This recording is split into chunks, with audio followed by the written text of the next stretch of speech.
Welcome to IC Yap, Young Adults Podcast. Hey, welcome to Young Adults Podcast, where we will be talking about mental health's grip on young adults.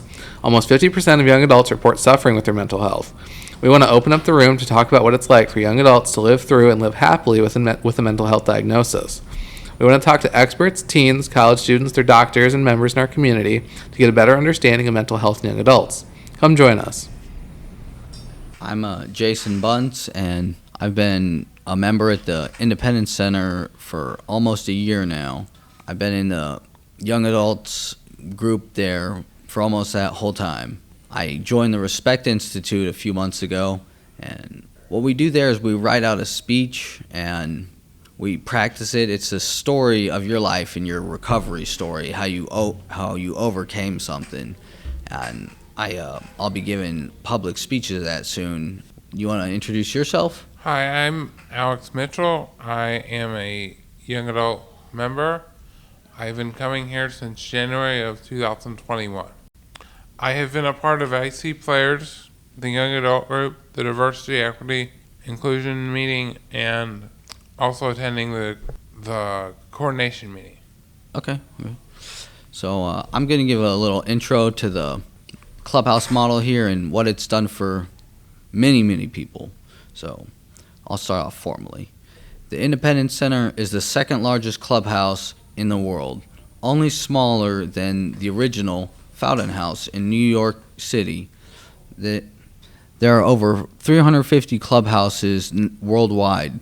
Clubhouse is a center for adults struggling with mental illness. They need help, but that they will never function. It is a low point in people's lives. They may feel devoid of hope and think of themselves as being completely worthless. This is a vulnerable time where individuals can feel alone and don't really know what they're looking for. Over time in the clubhouse, they find friends and purpose. They learn life is more than just waiting to eat and taking your meds, and can be instead happy and fulfilling. The Clubhouse has a place of community rarely found in mental health institutions. Okay, yeah, I've noticed that myself. Like, I've been in mental health hospitals before, and they felt like they wanted to medicate you and then send you on your way, or they wanted to hold you until you were safe to be in society.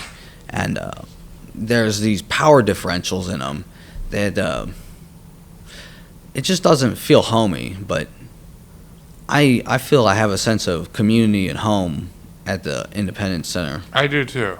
I'm glad you do. The Clubhouse connects people with relationships with others that understand what the individual is going through.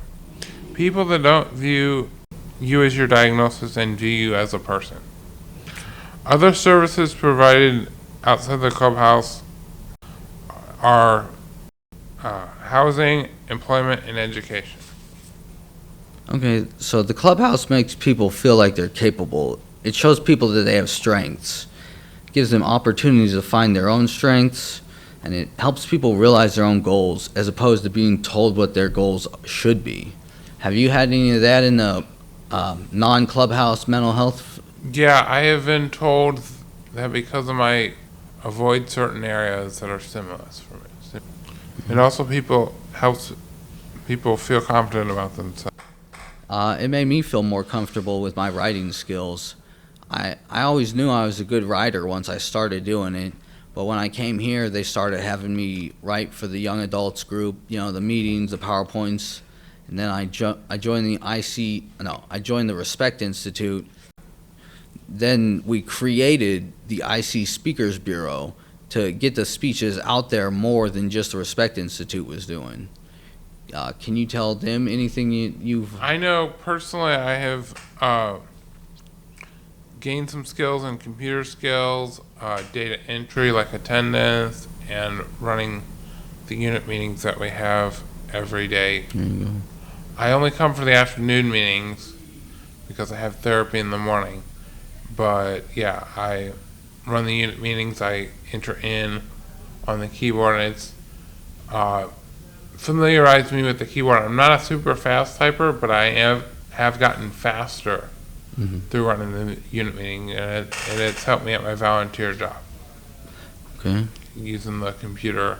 The next thing we're going to talk about is the employment and education meeting. Yeah, every week they have an employment and education meeting at the clubhouse, and it's very informative. It's very informative. Yeah, each meeting there's a staff and a member, and they're both running the meeting. It's not like one of them is dominating the whole thing. They take turns. They take turns. They get their own. They get to say what they want. Like this is a perfect segue. The staff here, they have what's called transitional employment or TEs. Or TEs. Yeah, I know a little about them. Their time. I think Alex would tell you better. Yeah, because I have had two TEs at RX Outreach and Whitelaw Electric, and they help the Independent Center help to fit me in a job that was offered that they thought would benefit me. And then they taught me the job, and they provided a lot of support in the beginning and less as the job went on. Like I've had to do pharmacy technician assembly line job or like a janitorial job, but they teach you the skills and then you're on your own. But they do weekly checkups. The staff help with resume building and finding strength. The employment specialists, I've seen them do this quite a lot, helping people build their resumes and how showing them what their skills are. Well, what their strengths are. What their strengths are, yeah. And they also have felony-friendly jobs listing for those who need a second chance. Well, every employment and education meeting, they have a list of felony-friendly jobs. I can't think of any off the top of my head. Can you explain what a felony-friendly job is? Well, if you get a felony, chances are you're gonna have a little bit harder of a time finding work. There's a past record showing that you've done something illegal, and that might scare someone into thinking that you'll do it again. So I think felony friendly jobs are good because many people that get felonies, they just messed up in their life. It's not necessarily that they're a criminal. Some of them are. I can't say that all of them aren't criminals, but you know what? Some of them just make the wrong mistake. They make the wrong mistake. I was gonna say, I said that, and that just made me think. The law might consider them criminals, but to call them criminals is gonna take away from their humanity, and that just doesn't sound right to me. Yeah, you shouldn't let one event affect the rest of your life. They connected people with others that have the knowledge to help with many types of employment and education. They also help with trying to get like public transportation, like Call a Ride or Metro Bus. Okay. They do give out weekly bus passes, voting opportunities, and the community to sense of belonging.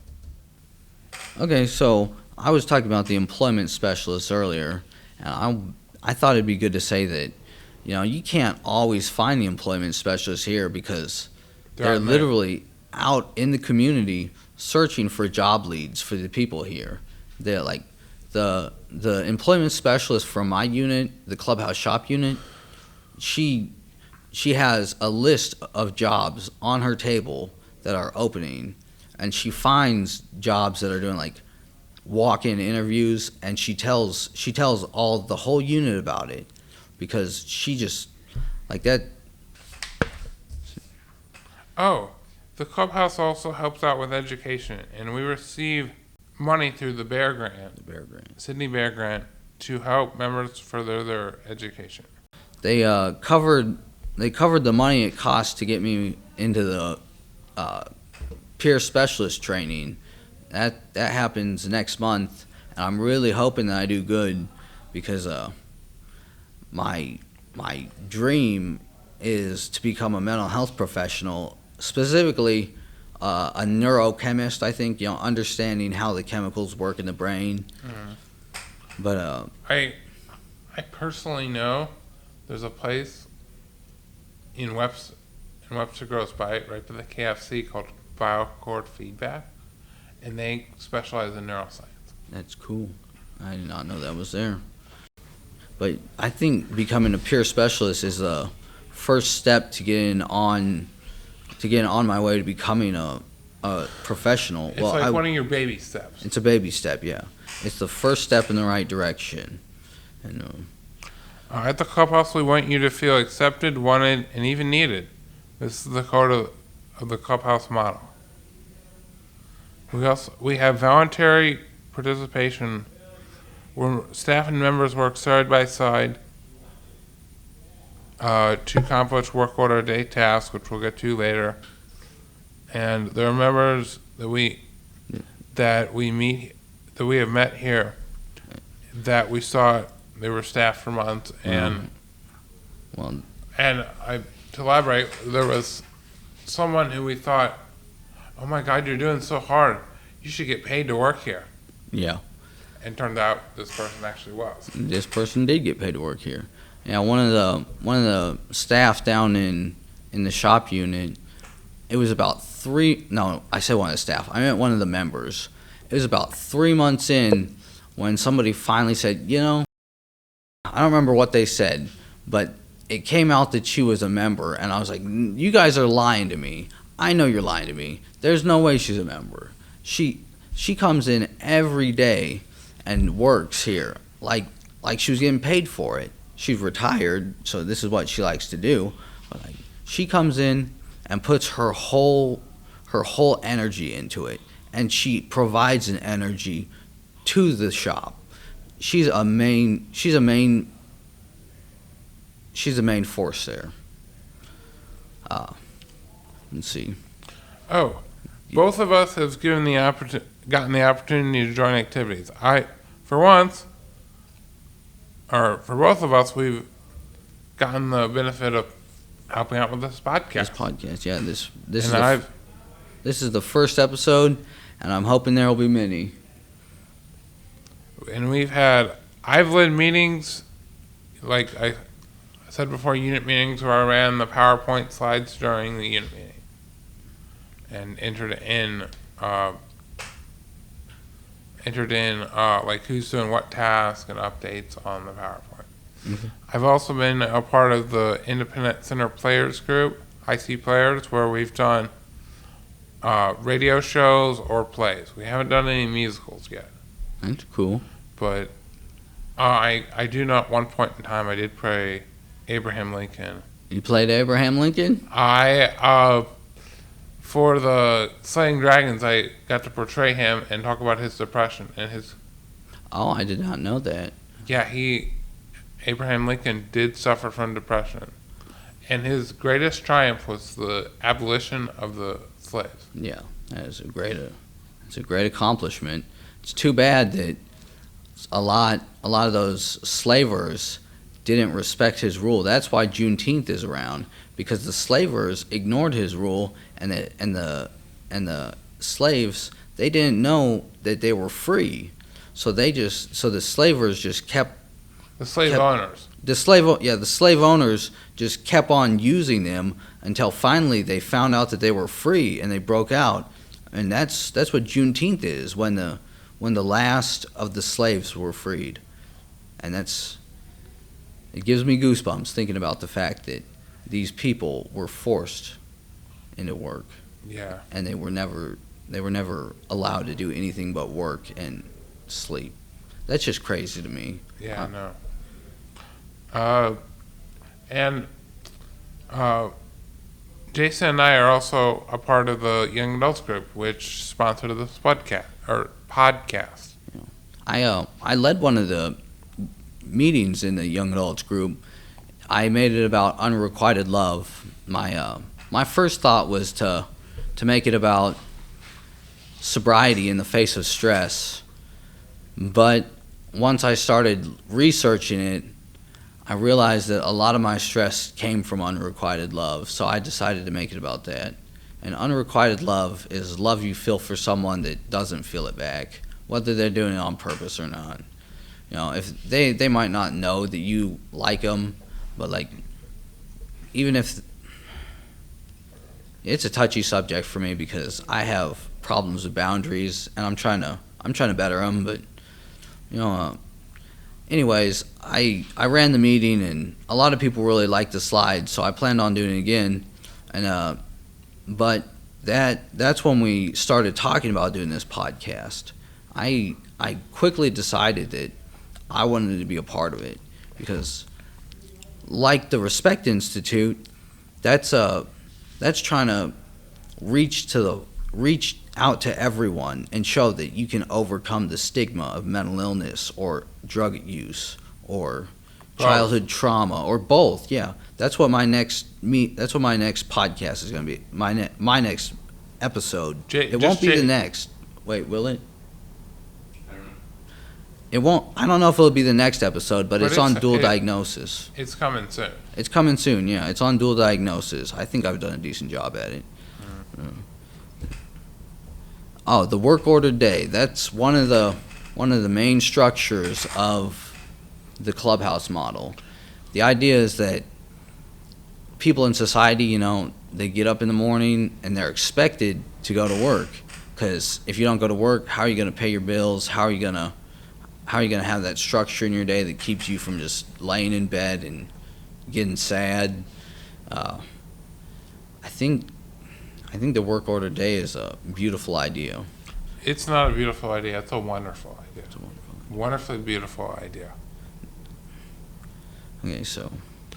And new members are just as important as the existing members. We help ourselves when we help others. And the young adults group is a safe place to discuss topics that affect youth in our area and around the world. At where we believe in a place where everyone is included and we're an inclusive group. All members have the opportunity to lead meetings. We have social outings where we make friends in the group and go out on social areas like maybe Union Station, the zoo, a cat cafe, etc. And we also try and have an open conversation. And we want to work towards community advocacy. Do you want to talk about how the Independence Center has helped you realize what your goals are, not what? Yeah. They've helped me realize that I can be myself and help others without going into my false beliefs. Oh, okay. And they've helped me kind of be the change I wish to see in the world. That's good. Which is a quote by Ralph Waldo Emerson called "Be the change you wish to see in the world." That's good. Yeah, I had many ideas about what I wanted life to be, but I was always confused about it because I had so much running through my head all the time, and I got hospitalized for a long time for it, and I had years to just think on what I wanted to be, and I decided like I don't want to be someone who operates like in a criminal fashion anymore, because that's what I was doing before I got locked up. And the Independence Center helped me realize that I can have goals that are positive. I can have goals that are positive, and not everything has to be bad. Like I was saying, I want to be a mental health professional. That's not a bad job. It's better than just thinking you have to survive on the streets. I have a friend that worked at Taco Bell for years, at least 8 years, and he didn't mind doing it. He loved it. He got into his routine of it. If that made him happy, then if you're happy, then it's okay. Mm-hmm. I met some people in the hospital, and they'd been in there for so long. They said, I just want to get out and get a job at the convenience store so me and my brother can hang out and play video games or interact with people. Yeah. Have you been put into any services outside of the club? Well, besides the TE, of course, that's a great service and employment. But have you been connected to any other services? Yes, I am. I found friends through St. Louis Arc. I actually have a soccer practice, and I've done several events, and that's actually how I met my girlfriend, is through some events. That's cool. Through St. Louis Arc. And I've been a part of St. Louis Arc for a while. I just took a short break and got back into it. Mm-hmm. But a lot of people there are very accepting of people with disabilities and mental illness. And that's great. Me personally, like I was saying, I was locked up, and I wasn't in prison like a lot of people. I got sent to the Department of Mental Health because I was having problems in my head when it was all going on. So, but or something I was gonna. So, I have a lot of services outside the clubhouse from the Independence Center because I'm in one of their group homes, which mostly only takes people that are leaving the Department of Mental Health. But I don't know. Independence Center has been a great resource for me. Like if they had just let me out of the hospital and put me back onto the streets, who knows where I would be? It might have. In other words, you're saying the clubhouse is a blessing. The clubhouse is a blessing, yes. Like I don't know where I would be if it wasn't for the Independence Center. I know. I do not know. They're kind of like our rock. Our rock, yeah. It's a place where you can find community and support. Just like a rock in the stream of life. A rock in the stream of life, yeah. You can find support there. And a sense of community. Sense of community. In that way, it can be considered like a community center filled with resources and even mental health professionals like counselors and community support workers and etc. Yeah. To get you back on your feet. On the next episode, we will be talking about young adults, mental health. Till next time. Until we meet